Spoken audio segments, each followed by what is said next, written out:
certain things still remind you of your loved one or loved ones you've lost physically, and you find yourself avoiding those reminders, then this is for you. My dear fellow survivor, welcome. I'm so honored you're here with me today, because today I answer a question that so many survivors have before joining our Music and Heal Me coaching journey.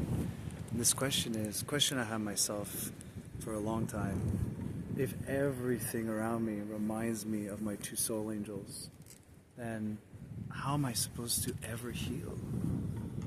And the answer lies in realizing that we're not moving on, we're moving with, right? So, for example, personally speaking, if something reminds me of Dad, it's for sure a black fedora hat, because he always wore a black fedora hat.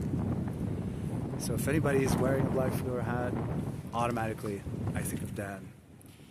If somebody has a lot of tattoos, right, automatically I think of Shan. And I used to fight my instinct to associate those reminders with my soul angels because it was painful. Let's face it. At first, reminders are extremely painful. So I avoided, I suppressed, I ran away, and I felt a lot of pain whenever I was reminded, not just physically, but in different ways. And I realized I keep running away from my healing if I keep doing this, right? So instead of seeing reminders as triggers that will cause me pain, I started actually shifting that around and seeing each and every reminder, which is every day, as connection, right? And when I saw reminders as connection, it brought me love, right? And instead of feeling like I have to move on and avoid those reminders, well, I started feeling like, no, actually, I don't have to move on. I have to move with. I need to move with them.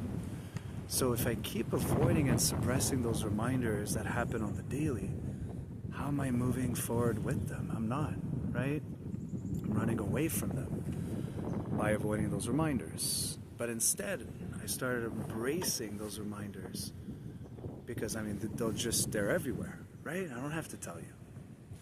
So instead of running away and telling my nervous system, this is not safe, right? This is painful, this is dangerous, I have to run away and stay stuck in survival mode forever, I started telling my nervous system, well, actually, no, I'm going to approach those reminders and I'm going to show my nervous system that these are safe, that these are helpful, that these help me connect on a daily basis with both of them, right? So now, whenever I get reminders, which again, happens every day, every single day, even 10 years later, I'm actually embracing those reminders. I'm actually thanking my soul angels for sending me those reminders, right? Especially when they occur at times where it's just the perfect synchronicity, right? It's just a perfect time where I needed to get that confirmation that we are still here with you. You can do this, John, right? We love you. We're sending you reminders every day. And you'll see, if you start shifting away from avoidance of all those reminders that will be there anyways, right? If you start embracing them as pieces of connection that help you connect with them, then you'll see that there's nothing to fear, there's nothing to run away from. As a matter of fact, the more reminders, the more connected I feel, right? So if you're wondering, well, why can't I seem to just heal? Well, ask yourself, am I suppressing reminders? Am I running away from them? Am I avoiding them? Am I signaling to my nervous system that these are more painful, these are more dangerous than loving, than connecting, right? Ask yourself that. And based on the answer you get, then adjust your approach if you feel open to it.